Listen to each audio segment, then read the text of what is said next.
Mon voyage littéraire autour du monde m'amène à rencontrer des livres tout à fait singuliers, et aujourd'hui je vous en présente 3. J'ai commencé par partir en Italie avec Tout faux de Veronica Raimo, qui est traduit par Audrey Richaud et publié aux éditions Liana Levy. Le roman s'ouvre sur un appel de la mère de Veronica, et oui, le personnage principal s'appelle Veronica, comme l'autrice du roman. Donc, le roman s'ouvre sur un appel de la mère de Veronica qui lui annonce que son frère est mort. Sauf que c'est la millième fois que Veronica entend l'annonce de la mort de son frère de la part de sa mère, et qu'elle sait que son frère n'est en danger que dans l'esprit angoissé de sa mère. Vous comprenez déjà que c'est un roman, en fait, sous le signe de l'humour noir. Veronica Raimo nous raconte une famille complètement loufoque, ballottée entre les angoisses farfelues de la mère et les principes complètement obsessionnels du père. Le tout raconté avec sarcasme par une narratrice qui est de toute façon toujours supplantée par le génie de son grand frère. Ce roman se présente comme une fausse autobiographie, j'espère en tout cas qu'elle est fausse, à l'humour grinçant. J'avoue que j'ai ri, j'étais complètement perplexe devant cette famille si étrange, et en même temps, c'est aussi une famille dans laquelle on peut reconnaître certains des travers de nos propres familles et de notre propre personnalité. Donc c'était à la fois drôle et questionnant.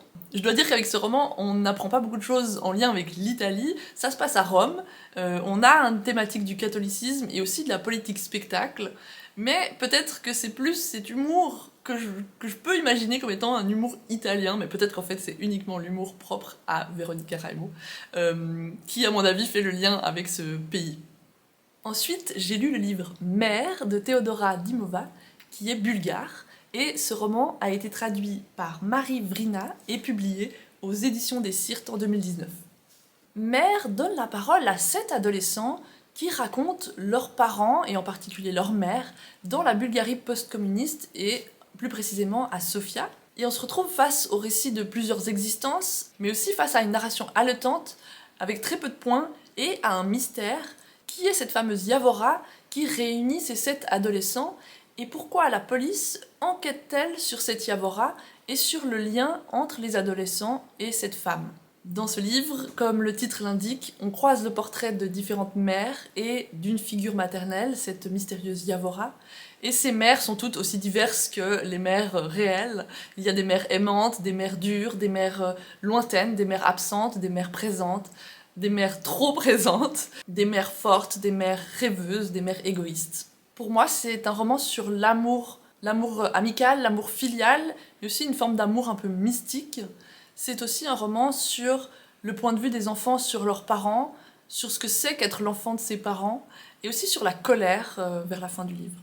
J'aimerais vous en lire un petit extrait, j'ai pas le livre avec moi parce que je l'ai emprunté à la bibliothèque, mais je vais le lire sur mon téléphone. Cet extrait se trouve dans un chapitre qui donne la parole à des jumeaux, qui parlent donc ici de leur mère, et comme il n'y a presque pas de points, je dois commencer en fait plus ou moins au milieu d'une phrase. Voilà. Donc on est à la page 163.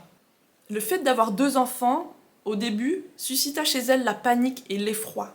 C'était une véritable pathologie qui se transforma ensuite en karma et châtiment. C'est monstrueux, se disait Nina, d'avoir 2 enfants identiques qui ne diffèrent que par le sexe, mais qui en fait sont semblables, et comme en miroir. Elle avait l'impression d'avoir des duplicata ou des clones, mais pas de vrais enfants, les siens. Quant à eux, comme s'ils le ressentaient, ils n'avaient pas vraiment besoin d'elle. Elle ne faisait que les servir, les nourrir, laver leurs vêtements, les changer, les promener. Elle ne faisait qu'être leur bonne. Elle perdait de son temps précieux à cause d'eux, sans recevoir nulle part de reconnaissance. Avant d'apprendre à dire maman, ils connaissaient leurs prénoms réciproques. Ils avaient besoin l'un de l'autre, mais pas d'elle, ce qui lui répugnait encore plus. Ce lien entre eux l'agaçait prodigieusement. Cette fermeture l'un sur l'autre ne la laissait pas en paix. Or, papa accuse maman d'avoir détruit sa vie, parce qu'il ne pouvait plus se marier avec une autre. Il ne pouvait plus avoir d'autres enfants, lui qui avait toujours voulu avoir une famille. Je ne sais pas, Boyana. Je ne sais pas, Deyane. Ils ont l'air assez bêtes tous les deux, mais je crois que nous ne pouvons pas les aider. Moi, je pense que cette situation leur plaît. Ils aiment souffrir, se plaindre et s'accuser mutuellement. Ils aiment se détester, ne se réjouir que du malheur de l'autre, de ses problèmes. Je ne crois pas que nous puissions les aider, Deyane. Moi non plus, je ne le crois pas, Boyana. Il a tout simplement fallu qu'ils se marient et fassent l'amour pour que nous naissions, et c'est sans doute pour cette raison qu'ils nous en veulent, parce que tout ça ne s'est produit que pour que nous existions. La vie, c'est pas mal moqué d'eux, tu ne penses pas? Et voilà, enfin, un point et un point d'interrogation.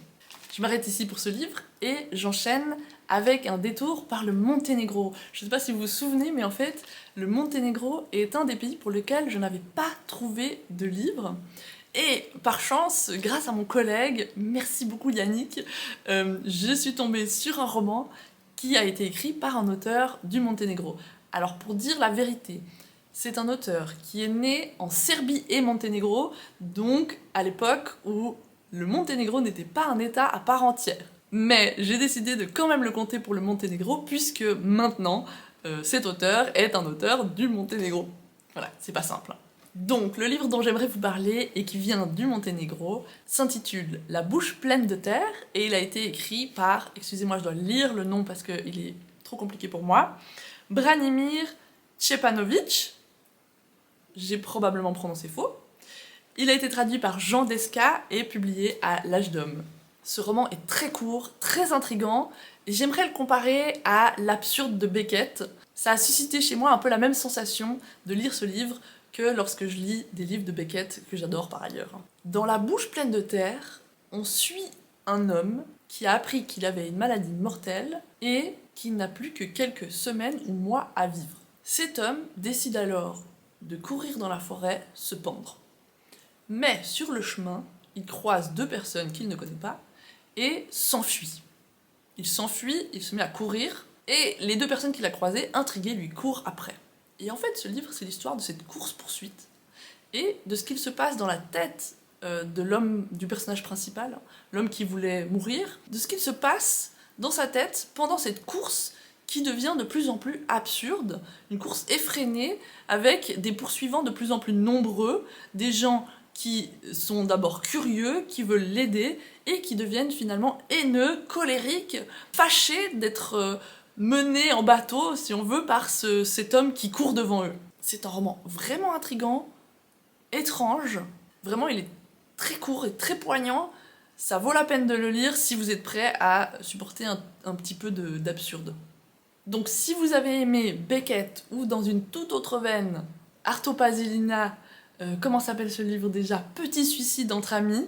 Je pense que ce livre pourra vous plaire, avec une réflexion sur la mort, sur la vie, et sur l'incompréhension totale qui est possible entre les êtres qui ne se parlent pas. Voilà, 3 pays, 3 ambiances tout à fait différentes, et pourtant 3 romans que j'ai vraiment appréciés.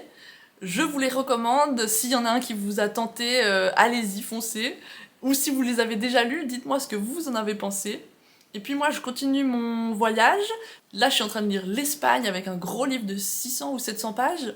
Et je me réjouis de l'avoir fini pour vous en parler parce qu'il est vraiment extraordinaire. Donc, on se retrouve tout bientôt.